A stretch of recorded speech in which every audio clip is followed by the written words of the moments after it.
시청자 여러분 안녕하십니까?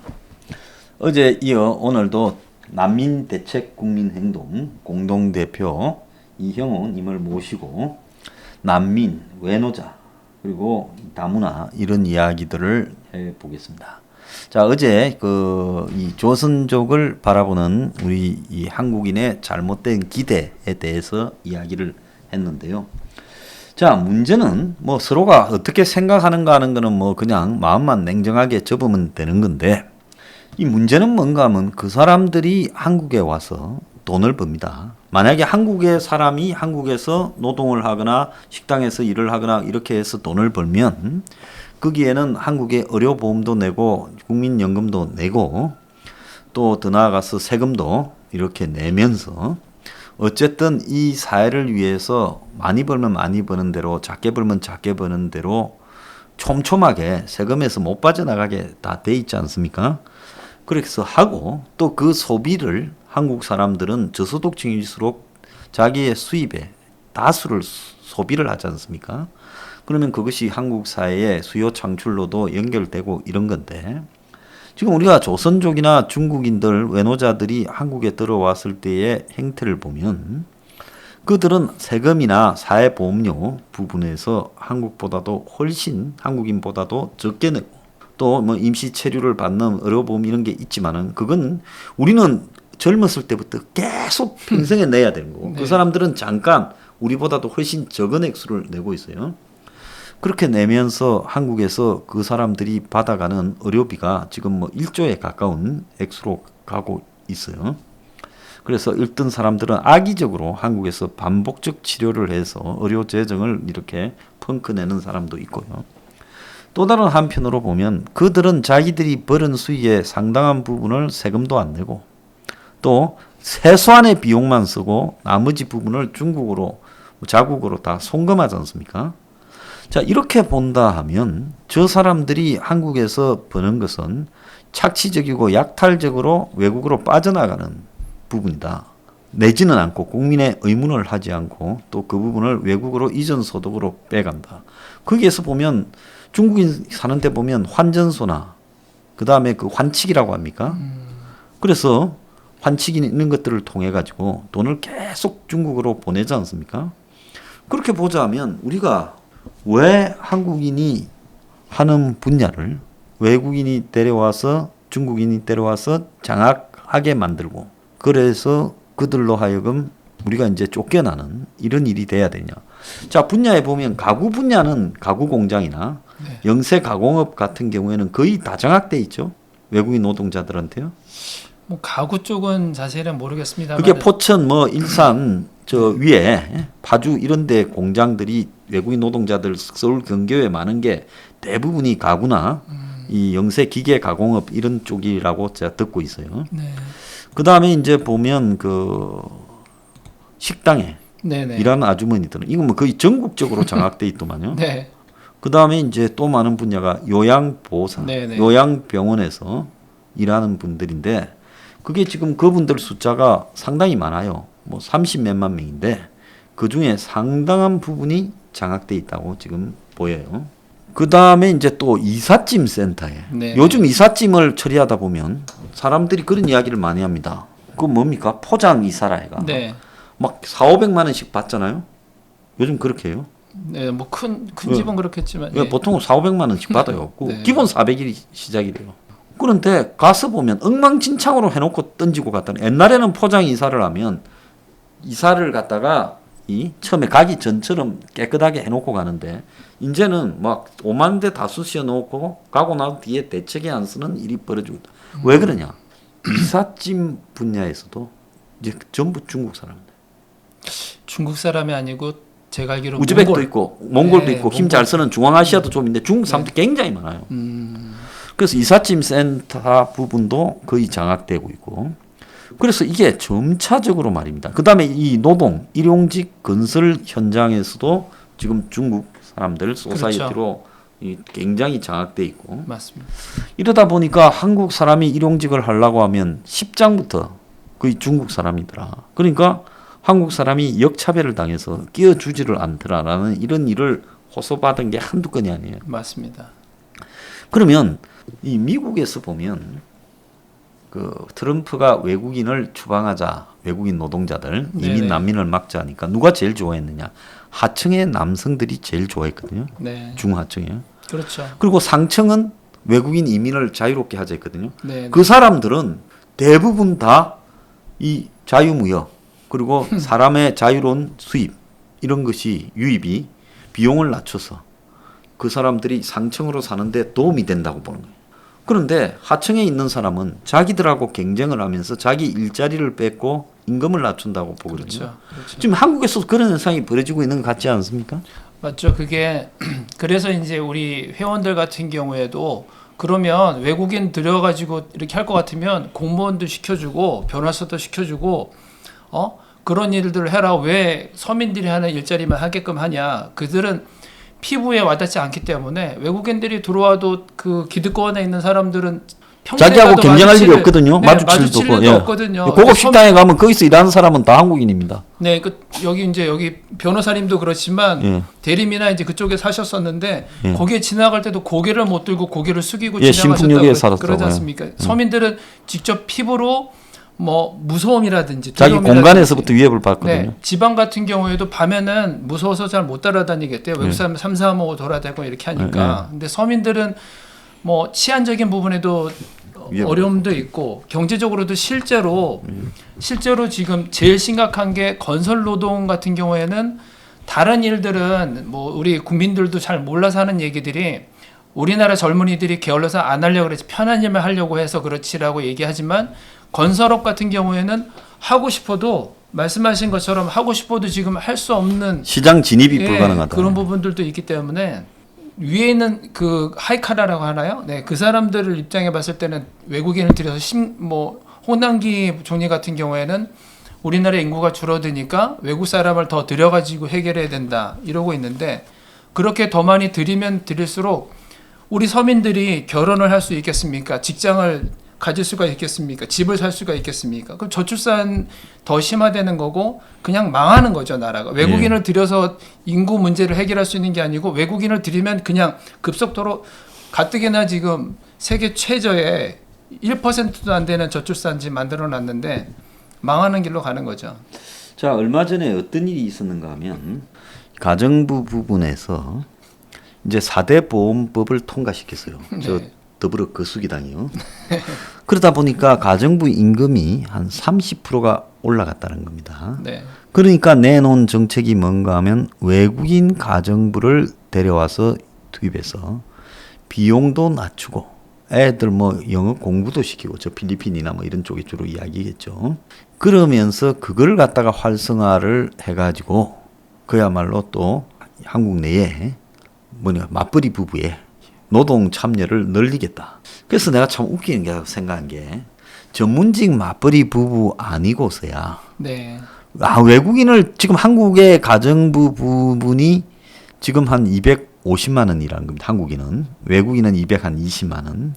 그런데 이게 저기 30% 올라간다고 하면 한국인은 이제 300만 원이 넘고 외국인도 250만 원이 될 건데 도대체 그 월급을 가정부한테 주고 여성이 나가서 돈을 벌 수 있는 직장이 완전히 고전문직 의사나 변호사 이런 거 아니면 선생이라도 자기 월급 거의 다 줘야 돼요. 그렇죠. 자비도 들 거고 나가는 그 일하는 비용도 들 건데요. 그렇게 보자면 이런 스토리 자체가 너무 웃기지 않습니까? 이걸 정부가 발표를 했어요. 그래서 이제 가정부 시장도 넘겨주겠다고 그렇게 이 정부가 지금 몰아가고 있습니다. 그러니까 지금 식당 같은 경우에도 우리나라 사람이 아주머니가 됐건 아니면 뭐 우리 학생 아이들이 됐건 그 아이들이 해야 되는 부분이고 택배 상하차 같은 경우에는 힘든 일이지만 그것도 그 우리나라 뭐 학생이라든지 이런 아이들이 했던 건데 그것도 이제 외국인에게 넘겨준다고 하고 있고 지금 듣고 보니까 그 쿠팡이라든지 이런 배달 알바하는 것도 그 외국인이나 이런 걸 한다는 얘기를 들은 것 같아요. 예, 그런 사람들이 늘어나고 있다고 저도 네, 듣고 있습니다. 그렇게 돼 있고 방금 말씀하신 그 아이들 돌보고 이런 부분들도 조금 적게 받더라도 그 우리나라 사람이 하게끔 해야 되는데 정말 그 생각이 없는 거라고 봐야죠. 자기들의 생각은 이게 옳다라고 생각을 하지만 실제 현실은 어떤지를 지금 문재인 정부가 가장 심각한 부분이 전문가들의 말을 듣지를 않는 거예요. 아무리 전문가들이 이렇게 계산해서 이렇게 타라고 얘기를 해도 전문가들의 말을 듣지 않고 그냥 내 생각에 맞을 거야 이렇게 추진하면서 국민들만 정말 고생하고 있는 거죠. 정말 심각한 부분이라고 제가 보는 거는 지금 한국의 저소득층의 일자리가 장기 불황에다가 코로나 이후에 거의 사라지고 있어요. 젊은 애들이 아르바이트 할 일자리가 몇백 대 1이고 네. 특히 또 뭐 이 나이가 드신 아주머니들이 가정 상황이 안 좋은 분들은 40, 50대, 60대까지 다 일하러 나가지 않습니까? 이런 여성들 일자리들이 대부분 우선적으로 사라지고 있어요. 그러니까 이 경제가 안 좋아지니까 열악한 층에 있는 일자리들부터 사라지고 일용직 노동자들도 일자리가 잘 없어요. 그래서 이제 그다음에 이제 최근에 보면 농업 노동자라 해가지고 뭐 코로나 때문에 안 들어온다 해갖고 막 그게 진정을 하고 해갖고 좀 들어왔다 어쩌다 하는데 그것도 제가 얼마 전에 대책을 이야기했습니다. 한국의 젊은 사람들이라도 농협이나 이런 데서 노동 관리를 그 사람들 유니폼을 딱 입혀서 하루에 일하는 시간을 딱 정해가지고 투입을 하고 정부가 농협 등으로 하여금 정부가 지원을 해줘서 그 사람들의 임금을 지금 자기들이 가서 받는 외국인 노동자 임금이 뭐 220만 원이라면 한 달에 정부가 한 50만 원, 60만 원만 지원을 해줘도 거기에 근로장려금 행태로 그러면 한 270, 80만 원이 되면 한국 젊은 사람들이 농촌에 가서 일을 하겠습니까? 안 하겠습니까? 좀 더 줘야 되는 부분이 있기도 예, 있죠. 그러니까 뭐 아니 그러니까 이제 노동 시간이 늘어나면 거기에 따라서 올라가고 네. 그런 부분을 하게 되면 제가 볼 때 웬만한 부분에서 외국인 노동자들이 하는 부분을 한국인 노동자들에게 근로장려금을 주면 대부분 대체할 수 있다고 저는 보고 있거든요. 그게 맞는 말씀인 게 뭐냐면 그 농촌 같은 경우에 그러니까 사람이라는 게 누구든지 사람이라는 게 직장에 다닐 때 평균적으로 한 달이면 한 달, 1년이면 1년 평균적으로 일을 할 수 있어야 될 거 아닙니까? 뭐 들쑥날쑥 이렇게 되면은 생활을 할 수가 할 수 없잖아요. 없죠. 예측이 그러니까 불가능하니까. 방금 말씀하신 것처럼 그 농촌에도 못 가는 이유가 지금 이제 농촌에 방금 말씀하신 것처럼 일손이 모자라니까 현재 뉴스에 같은 거 보면 7만 원이래요. 하루에 일당이 7만 원이면 네, 네. 그러면은 그 떼약볕에서 농촌에 누가 갑니까? 네. 그냥 그 돈 편의점에서 받고 시원하게 나가죠. 예. 에어컨 쐬가지고 예. 하루에 뭐 8시간 뭐 9시간 그거 해도 그 7만 원 정도 이렇게 충분히 받죠. 버는데 예, 예. 그렇게 힘든 농촌 일을 그러니까 이제 그러니까 외국인 노동자를 계속 쓰는 건데 예. 그게 7만 원 받고 일을 할 수 있는 부분이 아닌 거죠. 그러니까 그렇죠. 노동 가치가 그것보단 더 되는 거죠. 그러니까요. 그래서 이제 사람이 없으니까 임금이 이제 올라갑니다. 네. 옛날에는 7만 원 주고 했던 게 이제는 10만 원, 뭐 15만 원까지도 이렇게 뭐 올라갈 그, 수 있는 거예요. 예. 그러면 과거에도 얼마든지 올라갈 수 있었던 부분인 거예요. 예. 그 인건비가. 그러네요. 그렇게 얼마든지 줄 수 있었던 부분인데 안 줬던 부분이고 그리고 그게 이제 지역적으로 보면은 지금도 외국인들을 이제 봉고차나 이런 걸 태워가지고 중간책이 있어가지고 이제 인력을 배분을 공급하는 해주기 거, 예. 때문에 그 사람들이 꾸준히 일을 할 수 있는 것처럼 예. 말씀하신 것처럼 농협이라든지 지금 아니면 지방자치에서 하고 있거든요. 예. 지방자치 지금 워낙 안 되니까 이제는 아예 지방자치에서 단체에서 거기서 모집해가. 이제 인원을 모집해서 이제 넣어주고 하는 부분들을 하고 있는데 그런 식으로 해서 말씀하시는 것처럼 하면 그 사람들이 1년 내내 일할 수 있게끔 여기저기 어떤 거점을 두고 그 겨울에 또 일자리도 지역을- 있을 거고요. 네네. 그렇죠. 그 지역 건설을 갖다가 두고 예, 계속 꾸준히 일을 활동하면 할 수 되죠. 있게끔 해주면 얼마든지 한국 사람으로 대체할 수도 있는 부분이고 그걸 반드시 해야 되는 이유가 뭐냐면 이번에 코로나를 겪고 보니까 이 외국인이라고 하는 게 우리가 생각했던 것처럼 해마다 4만 명, 5만 명, 10만 명 이렇게 들어올 것이다라는 생각을 하고 했는데 막상 외국인이 안 돌아버리니까 외국인이 없으면 할 수가 없는 거예요. 예, 있던 외국인도 다 도망가 버렸지 않습니까? 네, 그러니까 이거를 외국인에게 의존할 게 아니라 이제는 제일 예. 먼저 우리나라 사람으로 채울 수 있는 방법을 찾고 이렇게 해야지 건설업도 굉장히 심각하거든요. 지금 또 보면 심각한 게 요 근래에 보면 대구나 몇 개 도시에서 부산이나 보면 외국인 여자들이 일하는 술집에서 감염이 굉장히 코로나가 많이 확산되었다는 보도가 많이 나왔잖아요. 네. 그러니까 뭐 서울에 사는 뭐 상류층이나 중산층 이상의 사람들은 잘 모르겠지만은 한국의 요즘 남자들 중에서 이렇게 결혼을 하지 못하고 저소득층인 남성이 결국은 이제 혼자서 이렇게 뭐 이 저소득 노동자로 늙어가는 사람 숫자가 굉장히 많지 않습니까? 네. 그러니까 그런 사람들은 결혼을 하지 못하니까 이제 여성을 그런 외국인 여성이 있는 술집에 가서 찾게 되고 그러다가 이번에 코로나 감염의 근원이에요. 곳곳에서 지금 그렇게 해가 몇십 명, 200명까지 나온 데도 있어요. 그 뭐 200명 이후에는 아예 그 이야기를 하지 않더라고. 그러면 이게 이제 성매매 시장까지도 왜 얼마 전에 보면 태국에 있는 이 마사지하러 왔던 한국에 있는 사람이 수만 명이었다고 해가 코로나 때 다 돌아갔다고 하지 않습니까? 그래서 이렇게 이제 한국에 이 뭐 접대, 성매매 이런 거하고 관련되는 시장까지도 외국인 여성들한테 잠식당해 있어요. 자, 뭐 그런 것이 바람직한 산업이 아니지만은 어떻게든 그런 것들이 필요악으로 존재해야 된다면 그것도 한국 여성이 해야지. 그런 것들이 그런 식으로 넘어가서 여러 가지 지금 이건 보건의 문제가 좀 심각하게 있을 수 있거든요. 그래서 그런 것도 지금 상당히 우려스럽다라는 이런 생각이 들더라고요. 지금 이런 문제들, 사회 전반적인 부분이 이게 이제 다 잠식되어가는 좀 열악하고 노동 환경이 열악하고 자부심이 조금 떨어지는 프라이드가 약한 이런 노동직들이 대부분 저 외국인 노동자들한테 거의 다 장악해 가고 있어요. 몸 쓰고 힘들고 그 다음에 땀 흘리고 이런 부분이에요. 자, 이렇게 가면서 이제 한국 사람들이 일자리가 거의 없는 한국의 저소득층은 지금 그런 상황입니다. 그래서 이런 부분에 대한 분노가 진작에 터져 나와서 외국에 보면 이게 극우 포퓰리즘으로 번져가지 않습니까? 네. 유럽 대부분이 그렇고 네. 지금 한국 사람이 독일에서 이탈리아에서 중국 사람인 줄 알고 외국인들한테 얻어맞고 또 난민들에 대한 이런 거부감이 막 시로도 나오고 이러는데 한국에는 이런 부분에 대해서 정치적 올바름이라고 이래 부르는 이 좌파식 사고들의 속에서 이런 부분의 문제를 지적하는 사람을 굉장히 혐오스럽게 바라봐요.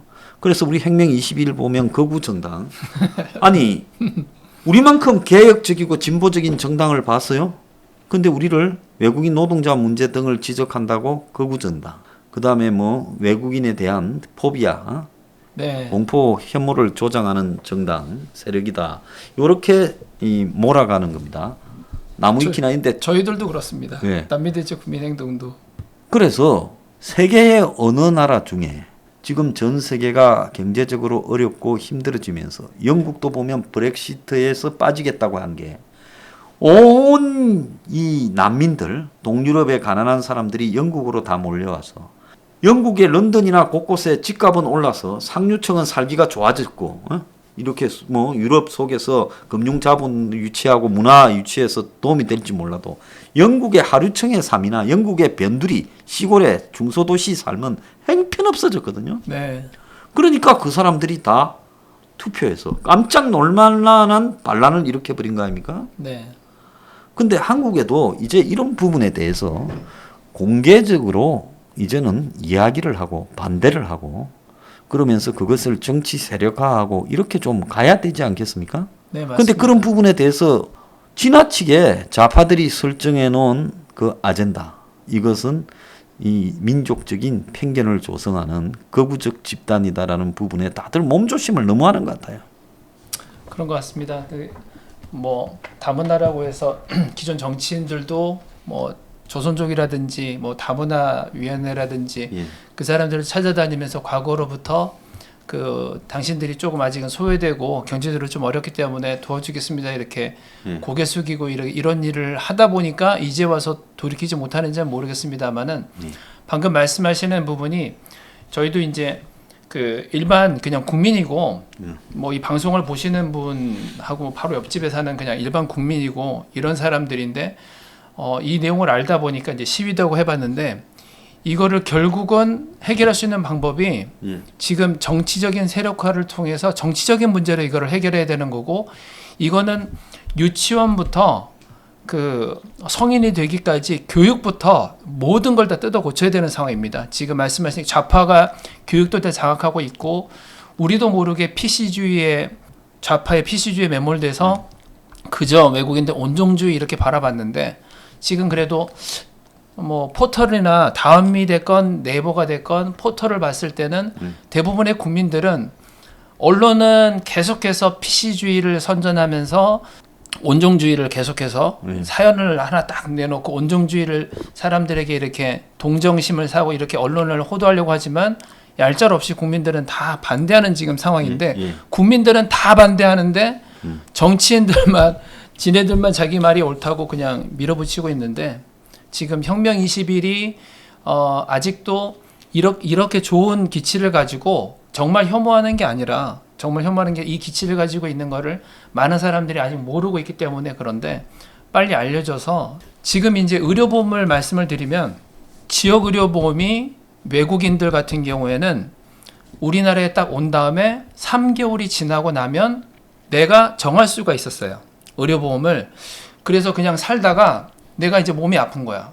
내가 좀 살고 있다가 몸이 아프니까 그때서 이제, 의료보험을 이제 드는 거예요. 몸이 아플 때. 평상시에는 그냥 의료보험도 안 내고 그냥 있다가 3개월 지나고 있다가 의료보험 들어서 그렇게 하는 방법이고 또 하나는 자기가 몸이 아픈 거예요. 그러니까 한국에 가는 거예요. 한국에 가서 3개월을 기다리는 거예요. 몸이 큰 돈이 들어가는 그 질병을 3개월을 기다렸다가 이제 의료보험 딱 들고 뭐 몇 억 들어가는 그런 의료보험을 치료를 받는 거예요. 그게 그래서 이제 저희들이 계속해서 이 내용을 들여다보니까 문제가 한두 가지가 아니어서 민원을 계속 제기하고 하니까 민주당에서 이걸 바꿨습니다. 이제는 지역의료보험 같은 경우에는 6개월이 지나면 무조건 가입해야 되는 거예요. 외국인들이. 의무조항으로. 예, 그게 바뀐 거예요. 6개월이. 그러니까 가만히 있던 외국인들이 이제 난리가 났습니다. 그동안은 너무나 좋았기 때문에 그랬는데 이제 자기들한테 피해가 가니까 막 데모하면서 주겠다 그러는 거예요, 다들.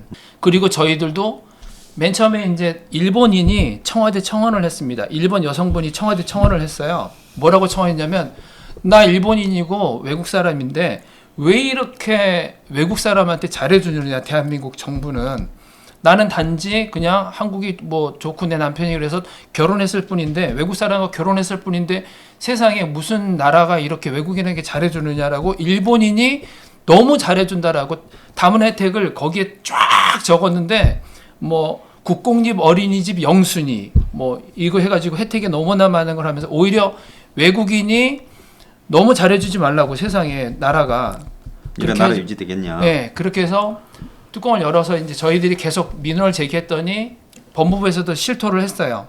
이거를 확인해 보니까 모든 행정 그 부처들이 다문화라고 하기만 하면 경쟁적으로 혜택을 줬던 거예요. 그 다문화를 발굴해서 혜택을 주면은 점수를 더 줬는 모양이에요. 그러니까 인정을 하더라고요. 우리가 그동안에는 다문화라고만 하기만 하면 혜택을 주는 걸 부처마다 경쟁적으로 하다 보니까 부서도 나눠져 있고 그러니까 혜택이 그렇게 많은 거예요. 지역별로 또 지방자치소도 틀리고. 그래서 이 문제가 있다라고 민주당에서 또 이것도 그 잘못된 거를 바꾸고 있고 난민 같은 경우에는 이제 말씀하셨듯이 진짜 황당했던 게 난민 신청을 했어요. 그런데 그 법무부에서 아니다고 했어요. 그러면은 법적으로 소송을 걸어서 1심, 2심, 3심을 해서 난민이 아닙니다. 그러면 끝나야 되는데 다시 또 재심을 합니다. 예, 1심부터 또 시작합니다. 처음부터 1심, 2심, 3심. 그러니까 20년도 사는 거예요. 그거를 주장을 하니까 그때서 이제 법무부가 2018년에 그거를 주장을 했는데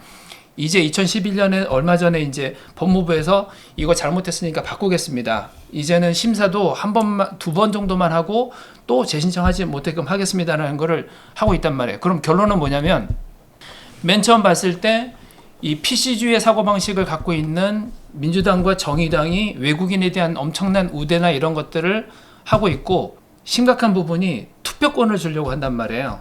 지금 이제 이상민 의원이 평등법을 발의하고 했는데 인종, 종교, 뭐 국적 차별하지 말아야 된다고 하면 이제는 투표권도 줘야 되는 부분이거든요. 그런 것부터 시작을 해서 민주당이나 이런 좌파에서도 외국인에 대한 우대가 굉장히 많았지만 방금 말씀하신 그 지금은 국민의힘인 그 우파라고 얘기하는 그 사람들도 그 사람들이 만들어 놓은 거거든요. 네, 그 사람들이 집권을 9년 동안 할 동안에도 그들도 이 문제에 대해서는 똑같은 형태의 관용적이고 우호적인 정책을 그렇죠. 취해와. 그들이 싸질러 놓은 그 부분, 의료보험도 그렇고 다문화도 그렇고 그들이 싸질러진 부분을 또 오히려 민주당에서 잘못된 거를 고치고 있는 부분도 있고 자기들은 저기 또 심화시키는 부분도 있고 그러니까 지금 현재는 여든 야든 구분 없이 저희가 이제 국민의힘 같은 경우에는 자국민 우선을 해야지 이 나라가 산다. 아무리 외쳤는데도 씨도 안 막힙니다. 지금도 그들 스스로도 그래 우리나라 이 인구 문제는 외국인을 들여서 해결해야지 이러고 있어요. 혁명 21만 지금 정말 제대로 된 기치를 말씀하시고 계시는 거고 제대로 지금 보고 계시는 거고 진짜 국민들을 위하는 거고 그렇습니다. 우리가 이거 생각하는 거는 뭐 일자리 침투라든지 예산 낭비라든지 이런 것도 중요하지만은 유럽 같은 경우에 이 거구들이 가장 불편하게 생각하는 부분은 그 사회의 고유한 공동체가 파괴된다는 거예요. 맞습니다. 유럽은 이 대부분 기독교 국가고 그 기독교 국가가 이 난민 이민 이슬람이라든지 이런 사람들에 의해 가지고 정체성이 파괴되고 맞습니다. 또 벨기에 같은 경우는 중앙 집권이 약한 지방 분권 국가인데 벨기에 몇 개 설름화된 도시 변두리 도시는 거의 경찰이 들어가지도 못할 만큼 범죄 소굴이 되고 지금 유럽의 이 각종 마약 공급의 아지트가 벨기에가 됐어요. 자 이런 식으로 나라가 거의 무너져가는 벨기에 같은 경우는 경찰이나 군대가 약하지 않습니까? 또 언어를 3개 정도 쓰니까 그 길을 뚫고 지금 난민 이민들이 장악하면서 벨기에라는 국가가 지금 전번에 보면 파리 테러를 저지른 놈이 벨기에 그 슬럼가에 가서 숨어버려서 경찰이 잘 못 들어간다고 그러더라고요. 그래서 이런 문제. 그러면 한국 같은 경우에 국가적 애국심이라든지 또 한국의 문화 전통 이런 것들이 있는데 지금 중국에서 온 사람들은 돈이 최고고 또 일종의 이 위선적 사회주의 사상에 물들어 있단 말이에요. 그래서 중국식 그런 사회주의 이런 게 위험한 게 보면 한국의 촛불 시위나 또 지난번에 이제 북경 올림픽 성화 봉송 등에서 보면 그들이 매우 강경한 배타적 민족주의를 드러내 가지고 그 우리나라 사람들한테 굉장히 불편하게 보여졌죠. 지난번에 보면 코로나로 중국인 유학생들 한국에 들어왔을 때 보면 막 그 호텔급 도시락을 제공하는 문제나 그다음에 호텔 방을 잡아준 데도 있었단 말이에요. 한국 사람들은 지금 군인들이 제대로 먹지도 못하고 있는데 그래서 이게 한국 사람의 가치관, 도덕관, 양심, 또 국가적 정체성, 문화적 정체성 이런 종교적 정체성 이런 것들을 뒤흔드는 부분에 매우 심각한 상황으로 갈 수 있다는 것도 우리가 지금 굉장히 고민해야 될 부분이라고 맞습니다. 그게 더 중요한 부분이 맞습니다. 경제적인 부분은 뭐 우리가 더 열심히 노력하고 좀 덜 쓰고 얼마든지 헤쳐나갈 수 있는데 지금 인종이 바뀌어 버리는 문제는 손 쓸 수가 없게 될 수 있거든요. 그리고 이제 이렇게 외국인을 넣어서 다문화로 저출산을 극복하자고 한번 방향이 가버리면 점점 한국인들은 출산을 이렇게 안 하는 쪽으로 가버릴 거고 그리고 외국인들이 그 자리를 채워서 이제 외국인들이 한국에서 많은 출산을 해서 또 이렇게 여러 자녀들을 놓으면 한국에는 엄청난 혜택들이 있지 않습니까? 그래서 유럽의 그런 외국인들처럼 될 수 있어요. 유럽에 가면 중동 사람들이 애를 막 10명씩 낳아 부모가 그냥 애들 뜯어먹고 사는 사람이 한둘이 아니에요. 네. 그래서 한국이 지금 복지국가로 가면서 이런 형태로 이상해질 수 있다. 그래서 일단 외국인 인원 충원을 저는 멈추고 한국에서 지금 저출산이 극복되도록 집을 주는 것이 아주 생산 원가에 그것이 가장 핵심적이다. 맞습니다. 그리고 외국인들은 웬만하면 다 추방하는 쪽으로 방향을 정리해 가야 되고 외국인의 국내 재산 취득도 강력하게 억제해야 된다. 이렇게 생각하고 있어요. 우리 혁명 21은. 맞습니다. 예. 그분이 좀 마지막으로 정리하는 말씀 하나 해주시죠. 예. 그 예전에 우리 대학생들이 대자 붙이면서 홍콩 민주화 시위하는 거를 지지하고 했을 때 그때 중국 유학생들이 폭행을 했어요. 예, 그 대학교에서 몇 군데서 부딪힌 일이 있었죠. 네네. 저는 그 사건이 굉장히 중요하고 두려운 사건이거든요. 예. 우리나라에서 우리나라 아이들이 예.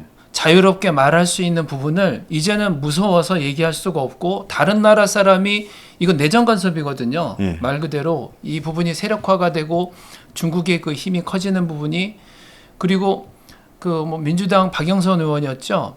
대놓고 중국인들 보고 표를 달라 그랬지 않습니까? 투표를 해달라 그랬지 않습니까? 그러면은 영주권자들. 예. 네, 우리나라에 있는 정책이나 이게 아까 말씀드렸던 것처럼 중국 사람들은 중국을 위해서 투표를 하고 하는 것이지 우리나라를 위해서 투표하는 게 아니거든요. 네. 그렇기 때문에 그런 세력들이 늘어나는 거는 뭐 우리나라가 정말 망하는 겁니다. 지금 당장은 아직까지는 인구가 더 많지만 다 이제 고령화되고 얼마 시간이 지나지 않으면 금방 갑니다. 시간 10년, 20년 금방 가는데 이 나라가 망하는 부분이라 그래서 말씀드린 것처럼 조형 교육감 같은 경우에는 이제 유치원 때부터 그 외국인도 그 무상교육이나 이런 부분을 하려고 하는 부분이 교육적인 부분에 굉장히 신경을 많이 쓰고 있거든요.